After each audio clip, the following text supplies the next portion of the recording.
শ্রীমদ্ ভগবদ্গীতা পঞ্চদশ অধ্যায় পুরুষোত্তম যোগ শ্লোক 11 থেকে 20 তথা সমাপ্তি। শ্লোক 11।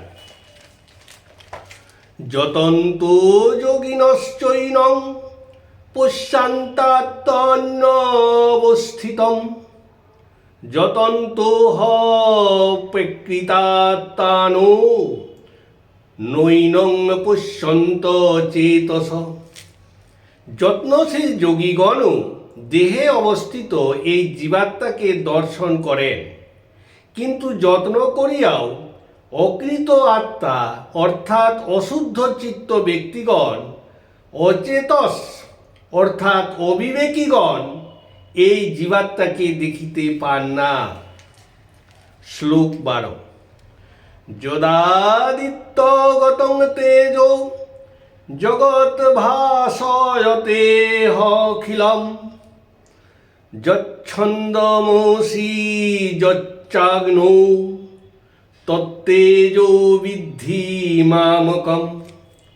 সূর্যস্থিত যে তেজ, চন্দ্রের যে তেজ এবং অগ্নিতে যে তেজ আছে, তাহা সমগ্র জগৎকে প্রকাশিত করে। সেই সমস্ত তেজ আমারই তেজ বলিয়া জানিও। শ্লোক 13। গোমাবিশ্ব চ ভূতানি ধারয়াম্যহমোজসা পুষ্যামি চৌষধি সর্বা সোমো ভুক্তা রসাত্মক।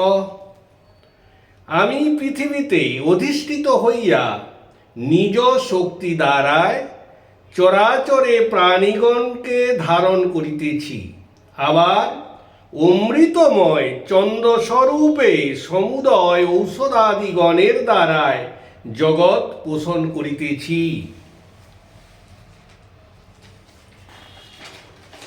শ্লোক 14। অহং বশ্যা ভৃত্তা প্রাণীনাং দেহমাশ্রিত প্রাণাপান সমাযুক্ত পচাম্যন্ন চতুর্বিধম।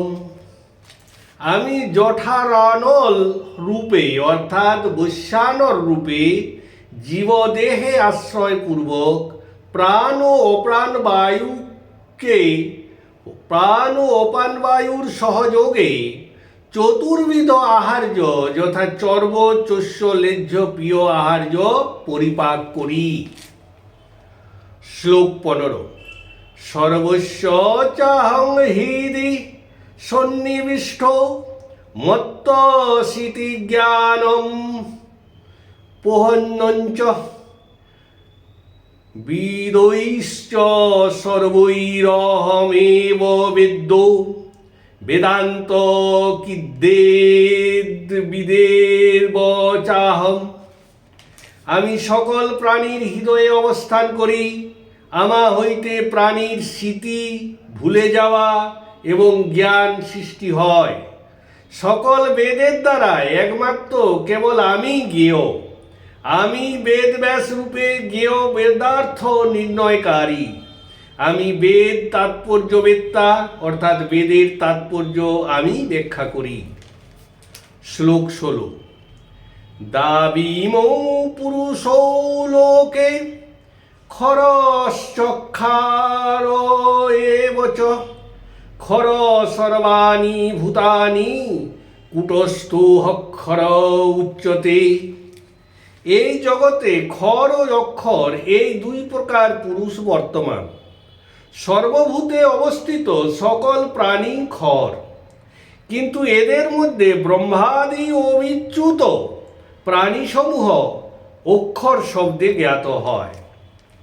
শ্লোক 17। উত্তম পুরুষস্তন্য পরমাত্মে তুদাহিত যো লোকত্রয়মাবিশ্য বিভর্তাবয় ঈশ্বর। কিন্তু এই খর অক্ষর হইতে সম্পূর্ণ ভিন্ন কোনো উৎকৃষ্ট পুরুষকে পরমাত্মা বলা হয়। তিনি ঈশ্বর এবং সনাতন স্বরূপে লোকত্রয়ে প্রবিষ্ট হইয়া জগজ্জনকে পালন করিতেছেন।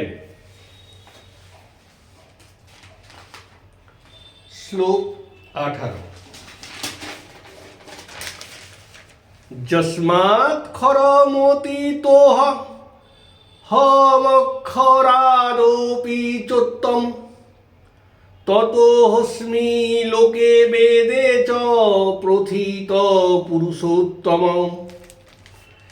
যেহেতু আমি ক্ষরপুরুষ জীবের অতীত এবং অক্ষর পুরুষ মুক্তাত্মা হইত উত্তম, তাই আমি জগতে ও বেদাদি শাস্ত্রে পুরুষোত্তম নামে প্রসিদ্ধ হইয়াছি।